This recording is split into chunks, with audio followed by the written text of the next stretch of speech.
everyone, welcome back. It's Nida here on the Curated Shelf, and this week's topic, as you can see from the title, is about self-empowerment and specifically on topics related to food, to money, and to relationships.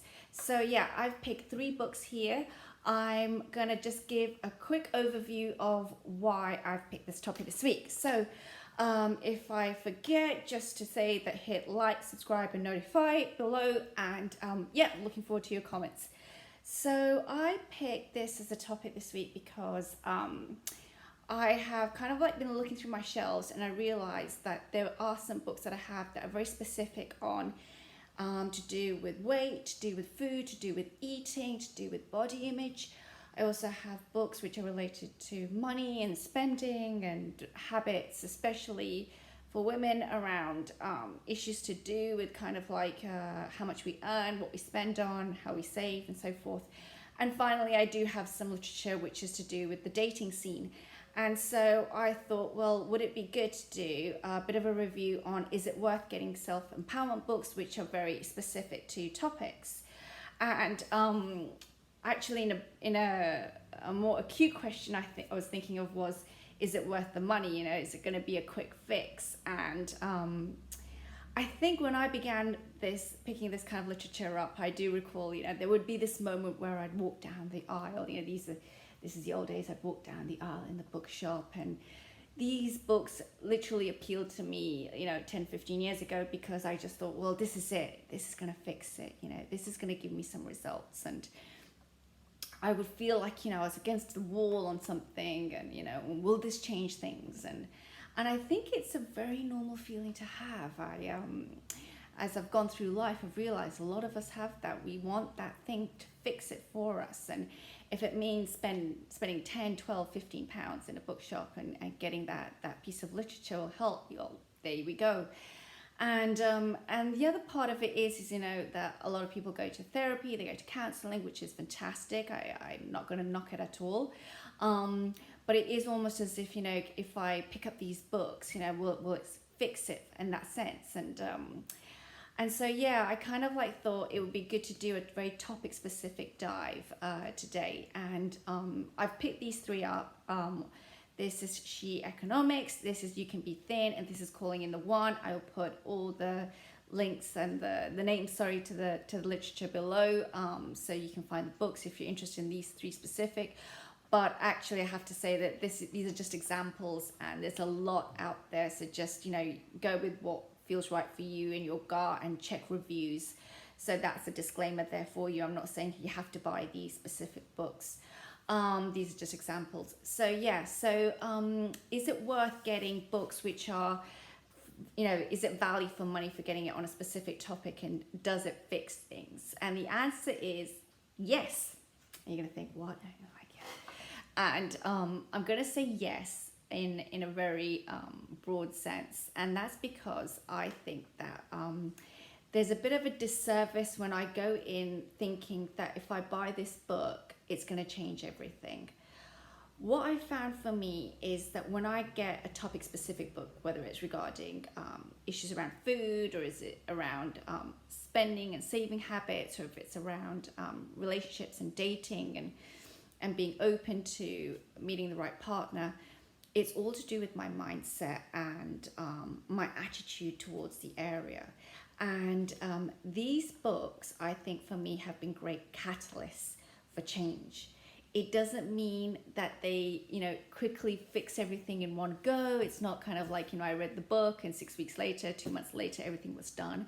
But they've been great catalysts for change.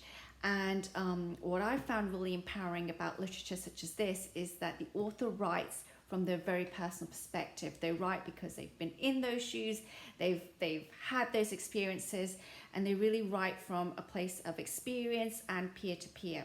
So that's one part of it. The second part of it is that I need to give change time. So these books have been great if I actually do the exercises and I pace them out. One of the things that I've learned from people is that sometimes, you know, I've had friends say, oh, I picked up that book and you know, and I read it, and then the following week I got rid of X, Y, and Z, and I was doing exactly what the instructions say. And I've said, what do you mean the following week? And they said, yeah, the following week. And I said, And I was just really surprised because it felt almost as if they were speeding through the book and thinking that if I finish this book in 2 weeks or in a month, well, it will solve it and fix it. And I've had to say to friends, it's better actually to slow it down and even do kind of like a few pages every week or do a chapter every week maximum, and give yourself time to absorb the information. And I think that's one of the things that I found that's really good about these books, is that they are broken down into segments, and if we give ourselves time to do each piece in a relatively digestible manner, I think change can be seen. That's two. And thirdly, I think that it's really important for me to really be really clear that am I setting some kind of a standard, or am I actually kind of like opening myself up to change, which is long term. So if I have kind of like a goal that within 3 months I'm going to find the perfect partner, or within 6 months my bank balance is going to look like this, I think it's a really, really dangerous territory to have, because even if that goal was achieved, I know that I would slide back to old habits very, very quickly.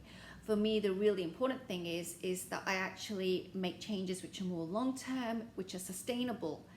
So that's the third thing. And the fourth point that I want to raise is that in the end, I'm not competing with anyone else. The only thing I'm doing is changing my own self. So really, it's important for me not to pick up a book, read it, and think, why is it not like the person who had written that review on Amazon, or exactly what the blurb says on the back, or something like that. I don't go out there and compare myself to the next person.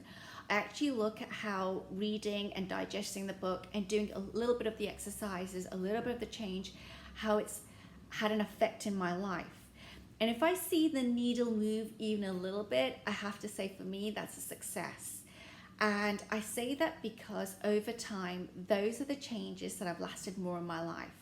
So going back to, I'm going to pick these up again, but going back to, would I recommend these and are they life-changing? I'm actually going to put a really big kind of like yes on it, with the disclaimer that it's really about long-term change, digestible changes, those which are healing. It's not putting a band-aid on a huge wound. It's more about healing and time, doing other things as well, which will help me to move towards, whether it's relationships, or whether it's to do with money, or it's to do with my weight and my body image, doing other things which are healing as well. And to be really careful that I respect that I'm doing the best I can the way everybody else is. And with that, I think that these books are fantastic. So I will link them below with their names. If I put a link to a specific bookshop online, just know that I'm not taking any they're not affiliate links. I'm not taking any commission. They're just for you to go to straight away. But also think about other books in that area as well, which might be more appealing for you. So anyway, I hope this has been helpful. I would love to hear your feedback, and please join me next week as well. Thank you so much.